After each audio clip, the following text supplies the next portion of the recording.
Hello. Namaskaram. Olá. 안녕하세요. Ciao. Salom. Namaskar. Γεια σας. Hi there, I'm Celine. And I'm Maida. And we're the hosts of ESRs on Air, a podcast by researchers for science enthusiasts. This is the first podcast of the BQ-minded European Training Network. Welcome to the first episode of ESRs on Air. Today we will talk about PhD life, and for that we invited three of our BQ-minded colleagues. Our first guest is Dimitris, also a co-host of ESRs on Air, that is currently working at MR Solutions in the UK. And also we have with us Riwaj and Emmanuel, that are PhD candidates at the Erasmus Medical Center in the Netherlands. Thank you so much for joining us today. And before we start chatting, maybe you guys can introduce yourselves. I'm Dimitris. I'm coming from Greece, working in MR Solution, as Maira said. And I'm also part of a BQ-minded project and helped to organize this podcast with Celine and Maira. Great. Emmanuel? Hi, hello everybody. Well, thank you for inviting me here. Very excited to be part of the first episode of this podcast. So yeah, I'm Brazilian. I came to the Netherlands to do my PhD, currently working at the Erasmus Medical Center. My research focus on trying to compensate for patient motion in MRI scans so we can improve the quality of these scans and make the acquisition faster for everyone. Very interesting. Riwaj, you're also at Erasmus Medical Center? Yes, indeed. I'm Riwaj. I'm also working with Emmanuel at the Erasmus MC, and my project deals with optimizing scans so that patients have to stay less inside the scanner and we get more information from it. I'm originally from Nepal, I'm working with Emmanuel basically here in Rotterdam at Erasmus MC and in the same project. Very nice. Today, as we said, we're going to talk about PhD life. So let's start with the first question. Why did you choose to do PhD, and how did you find out about this international training network? I think for me, the decision of doing a PhD was more related to what I had not done before. Because prior of entering this project, I was working in the industry for almost 6 years. So I kind of had a good experience on how this world worked. And I was curious to see how the research works and what I could learn from it as well, right? And I think when I was applying to the Erasmus, I will be very sincere here, I did not know it was an ITN project. I did not know it was part of the European Horizons 2020, but it actually was a great surprise because, well, I met so many people, part of a project that I didn't know it would be in partnership with other universities and so many students. And for example, I studied with Dimitris in the master's, in my master's when we did in Paris. And it was such a crazy surprise to actually figure out that we were part of the same project and we had no idea. So yeah, I think for me, it was more a part of curiosity of what a PhD could be and what it could produce within the project. Yes, I think it's very nice that you had this experience in the other side and then went back to the academic environment to improve and maybe have other opportunities afterwards. Yeah, no, it was actually a kind of a scary shift, if you will, because I was kind of comfortable in this corporate world, what I knew how to behave, I knew what to do. And then you enter the research field that is, well, completely different pace on how you work, on how you talk to people, how you collaborate. And yeah, it was quite a steep learning curve for me in that sense, but it's really interesting. Riwaj, I think you come from a different background also. Yeah, so I never actually thought in my life that I would do a PhD, like maybe 6 months before I actually joined PhD that I decided that, because before that I was really looking for a job and things like this. But during my master's, when I actually did a thesis, I realized that research is something I want to do and I really love, and I would like to do that for the rest of my life. So PhD seemed like a very good pathway, but I never knew that PhD was actually for, training for research. Like I thought they were something that people do when they want too much knowledge or, a lot of knowledge and things like this, but not too much if they really want to go into being a scientist. But I never wanted that, but I seemed to fall in love with research. And then that's how I found out about PhDs. And then I looked for nice PhD. And then my friend of mine, who I'm really thankful for, suggested MSCA projects and where to find those. and then I was fortunate to apply for PQ Minded and really fortunate to actually get it as well. Yes. And yeah, Riwaj, like you said, I think it was a very good surprise to discover that this is a training network rather than only a PhD project. Because yeah, there are so many other opportunities that actually came with this. I think it was extremely constructive there as well. Yeah, usually PhD is just, it's research. Exactly. Project. You're on your own project there, focus on your very narrow slice of research. But here we can actually have a very broad view of what our colleagues are doing within the same project. What about you, Dimitris? Yes, as Emmanuel said, we joined the same master back in Paris in biomedical imaging. As we were discussing at that time, we really liked doing something with imaging. It wasn't that my plans either to pursue a PhD, but it was really fascinating from the whole research process. And to be honest, it seems way more interesting being in such an environment to work instead of some other business. Even if we had discussed with Emmanuel about what our next plans will be, we never thought of that we were about to end up in the same project. Yeah, indeed. I remember nights at your dorm there discussing, okay, man, what we're going to do now? Yeah, we're lost in life now. And in the end, we end up in the same project, It's crazy. Coincidences in life. Oh my, yes. Very big one. Okay, great. So maybe now we can talk a little bit about the daily tasks of a PhD student, what you usually do at the lab or at home now that most of us are working from home. So the PhD day, I think it starts by planning your to-do list for the upcoming day. So you schedule all the things that needed to be tested and solved, some ideas to boost your research and minor things that need to be checked. And then here you are, you can initiate your perfectly structured plan. However, the hardest part, I think, is to stick to that plan that you just made. And I'm not referring to mails and requests from partners or collaborators. The main trouble comes when you have to deal with your research per se. So, for example, you have already started following your great plan, but suddenly you realize that there is something that you haven't accounted for and you need to look into that. And there exactly is the point where your whole plan starts to fade away. I don't know for you guys. Expect the unexpected is the If you plan for experiments or tests, you have to plan twice the time because something's going to go wrong and you're going to have to redo something. And that's just normal, really, on how we work. So yeah, you have to have a lot of persistence, be very perseverant because like Dimitris said, planning, it's very important. Being resilient to change this plan, it's more important. Yeah, Yes. but for example, how often do you acquire data, or did you go directly to the MR to acquire some images, or how much time do you spend on coding?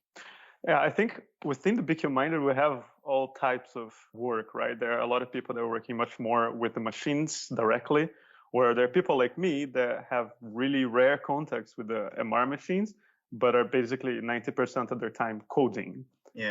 Yeah, for me, I think a little bit of mixer. Like I go to scanner rooms more often than normal. It doesn't really work for me. So I have spent quite some time in the scanner, like around 6 hours sometimes, trying to make the sequence work. Yeah, but most of the time, as Emmanuel said, I'm also doing simulations and modeling and all these kind of things in the computer.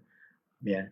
But just to not demotivate everyone there, for example, in Riwaj's case, he's actually developing this very cutting edge type of sequence that has to be tested and retested over and over again. And in my case, since I'm developing the codes, the post-processing part, that's why I have less contact with the scanners directly. But I still use the data that other people acquire, so that's nice. Exactly, it's a collaboration, right? Some people Exactly, acquiring, yeah. some others analyzing it.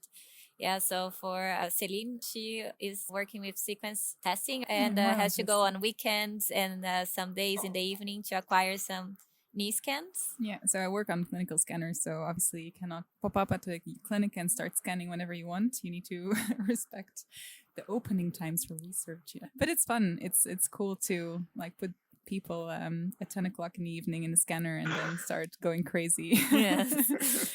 And this, for us at the Erasmus Medical Center, it's a bit different because we have access to research scanners, which times you have available are much larger because they're not scanning people routinely. And this is quite a nice advantage of working directly in the hospital there.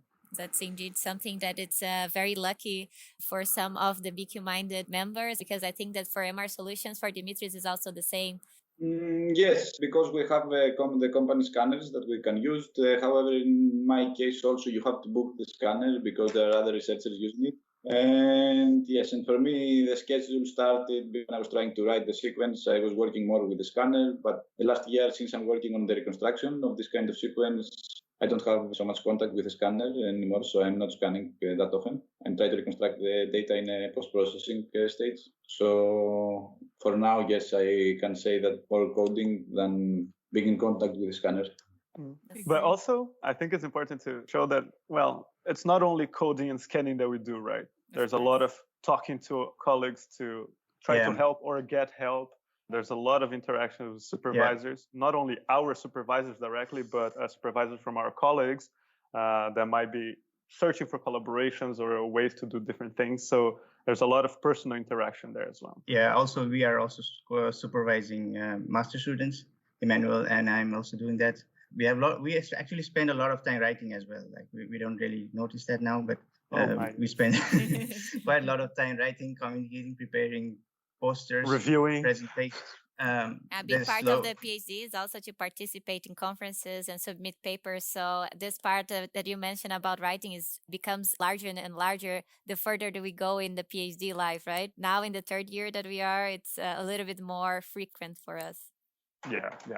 Exactly. But it's a dynamic day from time to time. I think the majority of the days, at least in my case, I'm doing the same thing, somewhat, not exactly the same thing, of course.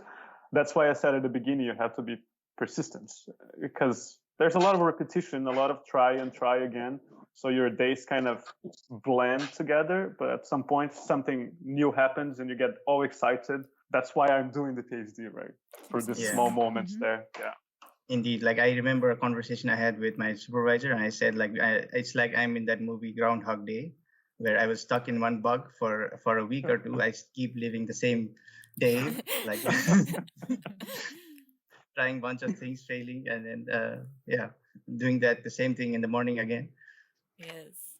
We've been talking about work so far, but do you have any free time at all? What do you do to relax after a very intense and busy day of PhD work? I follow sports. So for me, like I follow football. So I have like at least once or twice in a week something else to look forward to. And then that also quite frequently ends up in disappointing but because I'm an Arsenal fan. But still, there is something else to look forward to than work. And yeah, I think most of us are like that. Like we have some passion or hobby like this. And then there is plenty of time for that. Like we have to make some time for ourselves, I think. Yeah, that's very important too, especially now with the COVID-19 situation where we're mostly working from home.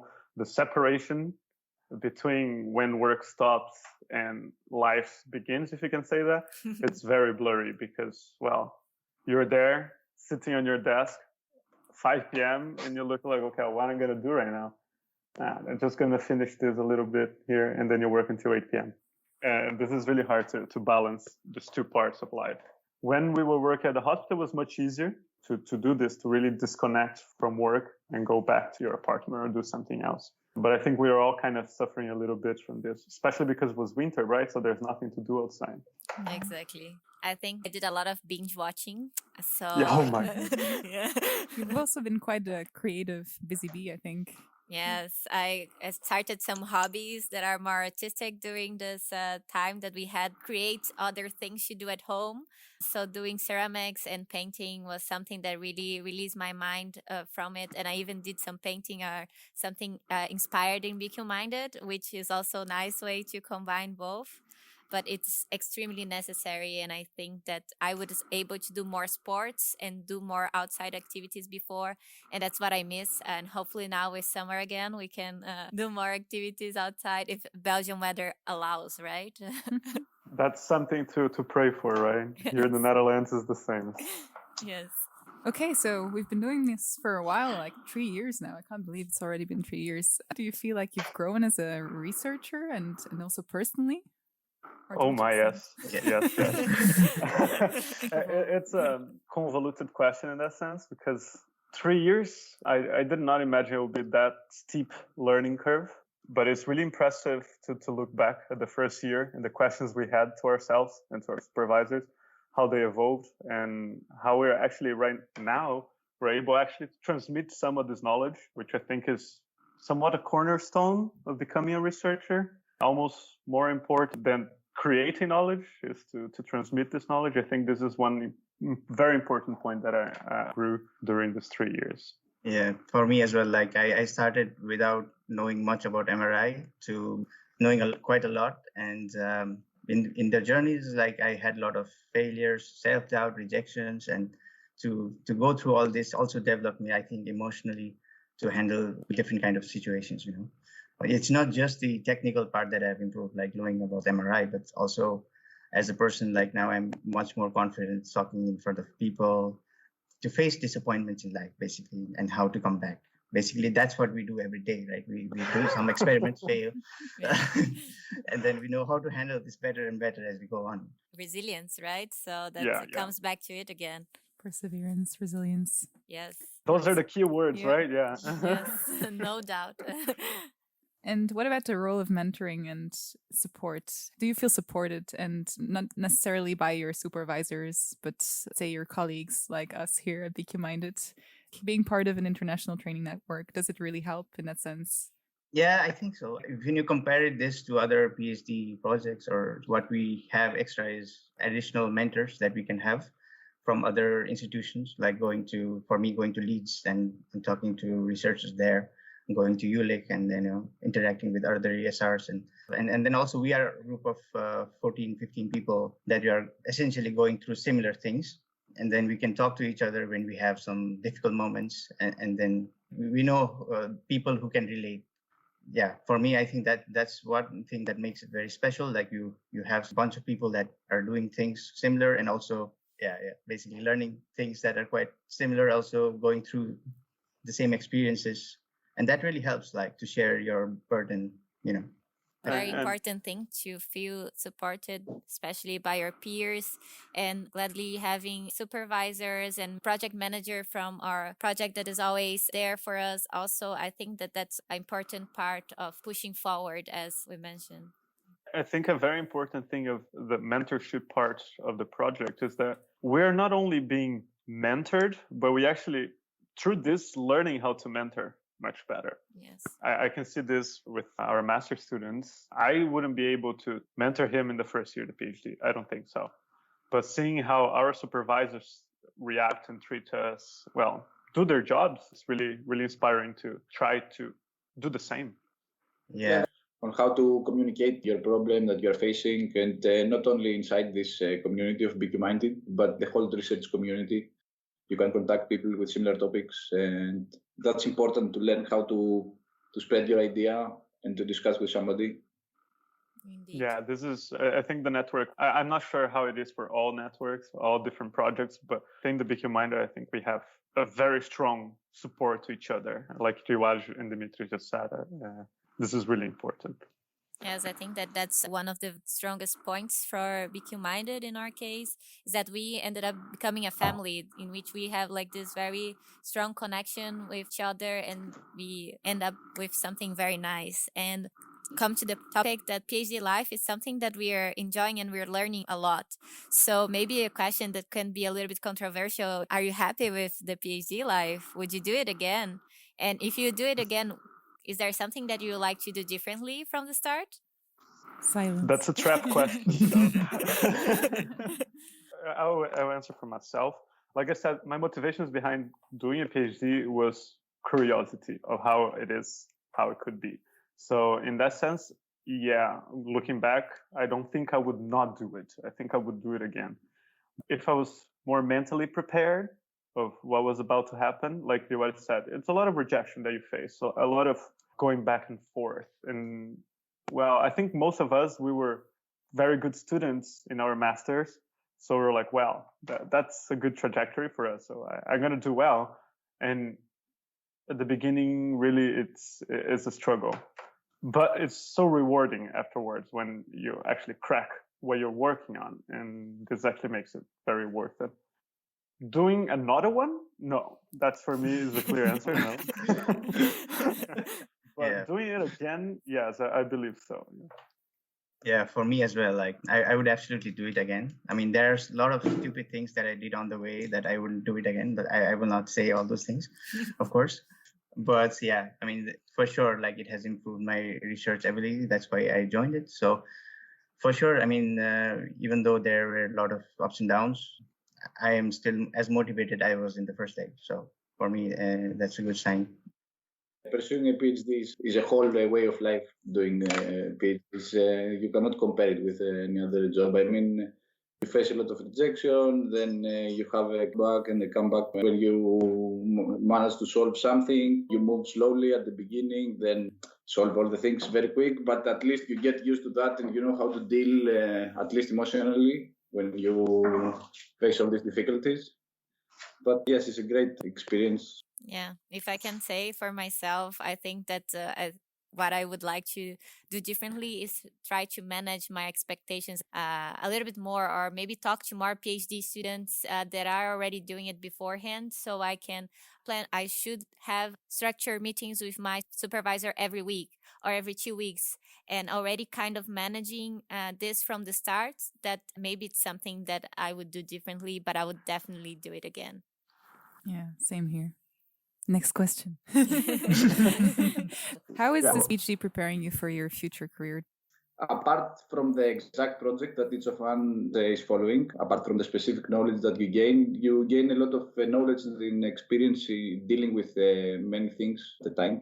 I think you start to build other skills apart from just stuck in research-wide topics. And then most importantly, I think becoming multitasking, you can at least face and construct a path to deal with a problem, to find a solution, to find out the solution, no matter the field you are going to be in 5 years from now.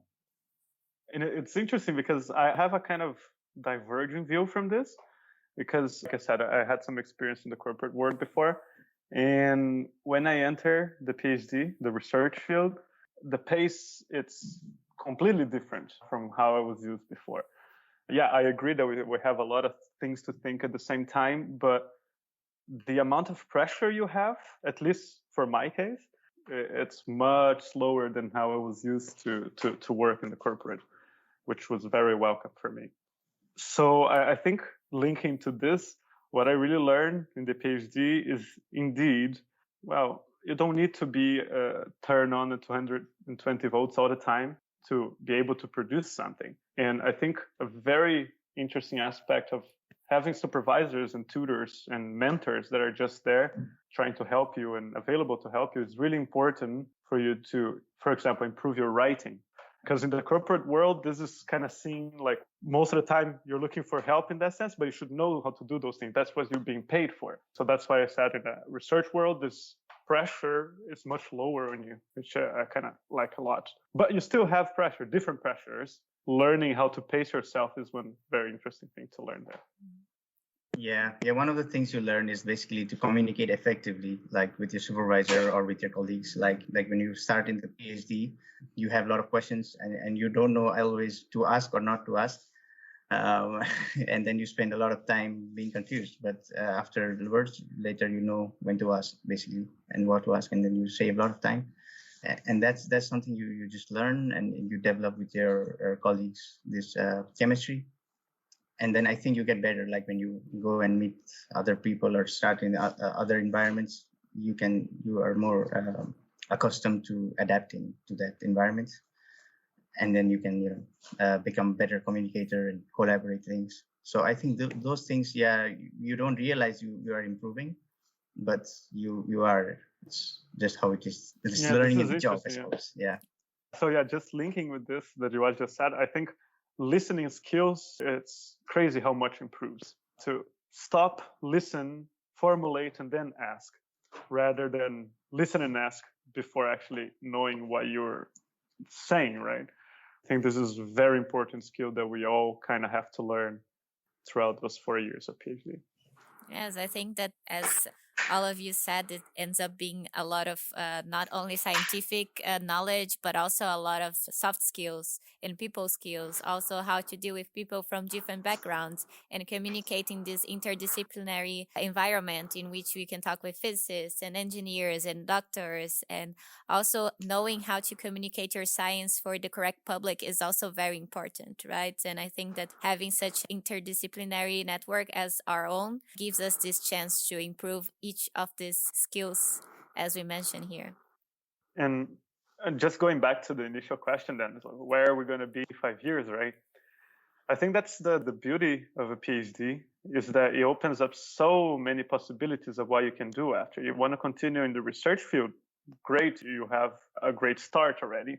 But if you want to switch to the corporate or to the industry again, you have also an advantage because you went through this hardship of trying to produce something good, right? So it really opens up what you can do, opens up the network, especially in a project like ours, which we have industry partners. So we have a lot of contact still with the corporate world and how the medical world, the medical industry works as well. So I think this is an interesting point. Would you like to pursue an academic career, or are you more going towards back to the industry? Personally, I'm not sure exactly what to do yet. I have plans, for example, to apply to different universities for a postdoc, but I'm not that set on, oh no, if I don't get accepted in this postdoc, it's the end of the world. No, I also have plans to maybe start consulting for companies in the medical field. That's also a possibility that I'm considering. So nothing is set on rock yet, because like I said, opportunities in this field, since you have a lot of networking, they're always coming, right? You just have to be open to evaluate them. Yeah, for me also, I'm not sure on whether I want an academic career or an industry.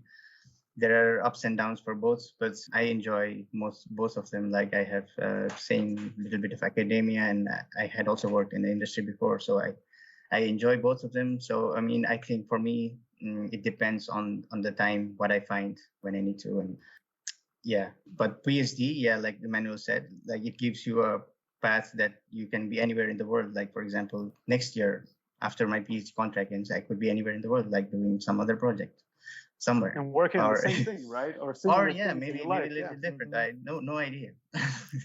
That's I think it's a positive thing. Like can be anywhere. That's just the opportunity for you to explore more things.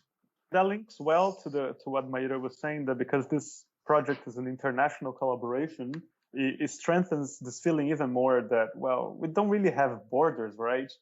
I think a good place to live is where you're happy, not necessarily where your government is there. So I think this opens up our minds as well to what the world could be, where you could go, which kind of projects you could do. Yeah, for me also, I haven't imagined myself in an exact situation 5 years from now. But what I could definitely say is that I would like to be part of a job, either research-wise or in a corporate, that deals with different tasks. I mean, and not stuck to some automated process in a daily basis. And I think this has to do a lot with the way the PhD life is. Yeah, but the thing is that we don't know where we want to be in 5 years. It's going to be something, dependent a lot on the opportunities that we are facing at the moment and which are the things that are happening in our personal lives also. So it is a combination and trying to fit together all the things that we learn from. Maybe some people go to something that is not really related to science anymore. And it's also okay. It's just part of your career that you decided to invest on a PhD, and I think it's also very nice. So wrapping up on this, what would you say to someone that is deciding to do a PhD? I would say be ready for failures, be ready for rejections, and if you really love research, do it. Don't think about it too much, because you will learn to handle everything. But make sure that you have proper support around you, like the project has enough funding for you and your environment is good. Find out as much as you can about the research environments. I would say that's important, how your supervisors are. Then if they are all good, I think you can go for it. Yeah, I think also linking with what Maira and Riwaj were saying about managing expectations, I think a very important thing is to stay in the present, because research is a slow moving thing. back and forth, correcting little mistakes and correcting them again and correcting them again. And you're always envisioning yourself as, well, this great, knowledgeable researcher that you're going to be, of course. But I think expectations are very important there because it's a slow process. It's learning, it's hard. I think this is an important takeaway. So just be nice to yourself, be kind to yourself because it's hard. Yeah, you have to be patient. I think when you pursue a PhD, you have to deal with that and facing things in a manner not be disappointing. You have to wait to be patient to come in a good result. But definitely, I mean, it's a great experience proceeding a PhD from all sides. I think that I would say to, in the same point on be kind to yourself, take care of yourself, take care of your mental health, of your physical health, try to do activities and do things that you like to do. Take time off work. You can always manage the problems on the next day. You can do it. Be persistent on what you're doing and you will succeed. If you're trying to do a PhD because you do not know what to do, then take a look inside and really manage what you expect from this, what you want from this, because commitment. Yes, because in the end, that's the reality, right? If you're just lost and you don't know what to do, you have to be committed. It's a 4-year job on one topic. So you should like the project that you're going to work on. Yeah. Okay. Thank you so much for honestly your active participation and overall your enthusiasm about doing a PhD and PhD life in general. And to our listeners, we hope you enjoyed our first episode about PhD life. If you're thinking about embarking on a PhD journey yourself, or if you have any questions about European-funded research opportunities, feel free to send us a message through any of our social media channels. Just look for BQ Minded on Twitter, Instagram, LinkedIn, and Facebook. Hit the subscribe button and follow us on the podcast platform of your choice. Stay tuned for the new episodes of ESRs on Air. Bye for now. This project has received funding from the European Union's Horizon 2020 Research and Innovation Programme under the Marie Sklodowska-Curie Grant Agreement number 764513. The institutes that make part of BQ Minded are University of Antwerp, University of Leeds, Erasmus Medical Center, Jülich Research Center, Siemens Healthineers, Antwerp University Hospital, MR Solutions, Icometrics and Quantib.